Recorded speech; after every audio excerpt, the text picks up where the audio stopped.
to the Columbia Daily Tribune's Courtside View basketball webcast. This is Tribune sports editor Joe Walljasper along with Tribune basketball beat writer Steve Walentic. Steve, Missouri gets the Kim Anderson era off to a oops kind of start. They lose at home to UMKC.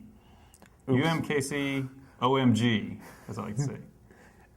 Was this a complete aberration, or do you think this is a sign that they're going to have trouble beating low major to mid-major teams all year? Well, I don't think it's a complete aberration. I don't know if they're going to, be trailing every mid-major or low major team that they play, but Steve has brought the box score with him. But you look over this box score, and there's a lot here that I could see repeating itself over the course of the season. Just because I think this Missouri team has two big flaws, and we've seen them. I think some of them we really knew about going into the year. We've also seen them in the exhibition games and everything. Number one is obviously the front court is a weakness, and there aren't a lot of bodies up there. Jakeenan Gant has been suspended, or not suspended, but is being withheld from competition at the moment. We don't know his status going forward, so that makes them even thinner up front, and that's a problem. I mean, when you don't have guys that you can go to up front who are, can be productive, you're going to have a tough time matching up with a lot of teams. The other thing is I don't think this team has a really great shooter anywhere on the roster. They haven't shot the ball particularly well in either exhibition game, in either of their first two regular season games now, and obviously really struggled shooting the ball against UMKC when faced with the zone defense. Those are things that I think they'll get better at attacking the zone, and certainly they showed some signs of that against Valparaiso on Sunday, but they still are not going to be able to count on getting reliable jump shots, and that's going to limit how good they can be. Yeah, I think they do need to get to the point, which they're capable of if they're going to be bigger and more athletic than these low major and mid major teams they're playing, which they're not playing all that many this year actually, so they can't really afford to lose any more of these games. But they're going to be bigger and more athletic than those guys. They just kind of got to get out of their own way offensively and not tie themselves in knots, which it appears that they did against UMKC, and just out athlete people to win those games, because it's going to be hard enough for this team to win with have a decent record at the end. You can't lose too many of these games. They did bounce back. They did bounce back against Valparaiso Sunday after another kind of queasy first half where they're winning by just 1 point. They pull away in the second half. Just what improvements did you maybe see from game one to game two? Well, I think the biggest thing over the course of the game was they defended better. I mean, that was a Valparaiso team that had scored 90 points in its opener. Missouri holds it to 41, 25% shooting, I think, in the second half. That's good. I mean, and that's got to be a part of this team's formula every night if they're going to consistently compete against the good teams that they're going to play going forward.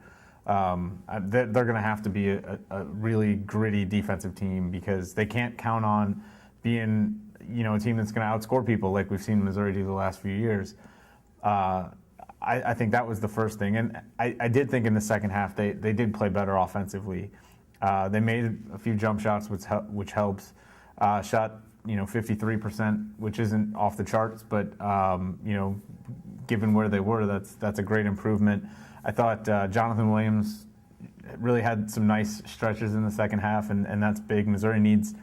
If Monte Gil Caesar is going to be, their leading scorer, go-to type player, which I think he will develop into, they still have to have Jonathan Williams be, a reliable number two option, and he's a guy who can create some mismatches, and he did that in the second half. He brought his man out, knocked down a couple of jump shots, drove it from the top of the key, and got a dunk. He can play active around the glass and get offensive rebounds and things like that. So that's got to be something they get from him consistently. And then I thought Wes Clark played pretty well in the second half too, and made some shots, and that's going to be big as well. So those are things that they can build on, but there's still not a lot of reason right now to expect anything from any of those guys on a consistent basis. They got a couple more games coming up, and it's certainly not going to be gimme games, particularly against a team like Oral Roberts, which beat Frank Haith's Tulsa team in its debut. So that one far from a sure thing. But they're soon heading to Maui, and they're going to jump in the deep end of the Pacific Ocean pretty quick with a team like Arizona, and then you're playing a lot of high major opponents after that. How do you think this team can keep it close, keep it respectable against these teams, and maybe in some cases give itself a chance to win? Well, you start with Arizona. I don't know how they keep it close with Arizona. I mean, you're talking about the number 2 team in the country, and for good reason. I mean, Arizona isn't a great scoring team, but they make it hard to score because they're so big, they're so athletic, they're pretty deep. They've got a really good point guard who kind of controls the show, and McConnell, and one of the best freshmen in the country. That's going to be just a really difficult test, and not one that I really have any reason to believe Missouri's ready to pass. I think you approach the tournament hoping, though, that you come away with some things to build on, and maybe that's playing really well. If you lose to Arizona, playing well the second day against either Kansas State or Purdue, Kansas State's pretty good if it would end up being Kansas State, but I think it's more likely Purdue, and that's a team that has shown some early signs that they're going to be improved, but not a team that's had a lot of success the last few years, and maybe Missouri matches up pretty well, and can come away with a good win against a high major team. The real problem is if you lose your first 2 games, you might not get to play a third high major team because you might end up with Chaminade on the last day if you're in the 7th place game, and even if you win there and come back to the mainland at 1 and 2, that win doesn't really mean much to you against a Division II team. Yeah, and I think this whole season people are going to have to maybe adjust their expectations from what it's been for the last 40 years or so. I just think that ideally that this team, you identify with these younger guys, you find out, these guys are decent players who are just a little raw now, but there are these are Missouri's guys, and you're going to win some games with them going forward.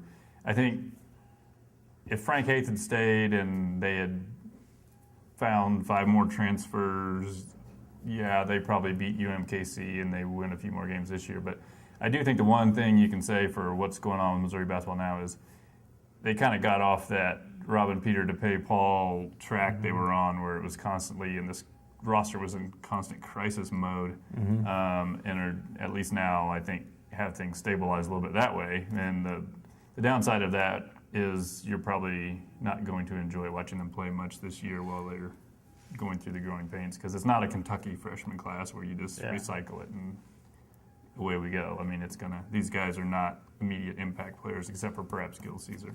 Yeah, no, absolutely right. And it's as far as the transfer route, I think Missouri really was fortunate that the transfer route worked out for a year or two to make them competitive, because it's hard to keep going to mining that pool and finding guys who aren't going to be character issues and who can play. And there just aren't a lot of instances where you go out and get a transfer and he turns out to be Jabari Brown or Alex Oriaki or Jordan Clarkson or even Keon Bell, or Ernest Ross. I mean, that's about as good a batting average as you can have doing it that way. And Zach Price, not so much. Yeah, and I think you've already seen Deuce Bello barely plays against Valparaiso on Sunday, and I don't know that you can expect Deuce Bello to be a huge contributor over the course of the season. He's just not a guy who had much of an impact at Baylor for 2 years, and maybe he will figure out a way to have a role, but I don't know that he's going to be higher up on the rotation at the wing position than obviously a Monte Gil Caesar. I mean, I don't think he has that kind of ability, and that's kind of the rut that Missouri was getting itself in, going to transfers over and over again. Okay, well, we will skip next week. We'll take Thanksgiving off while Steve suns himself on the white sands of Maui, and we will be back in 2 weeks to discuss how the Tigers fared in their Hawaiian Odyssey.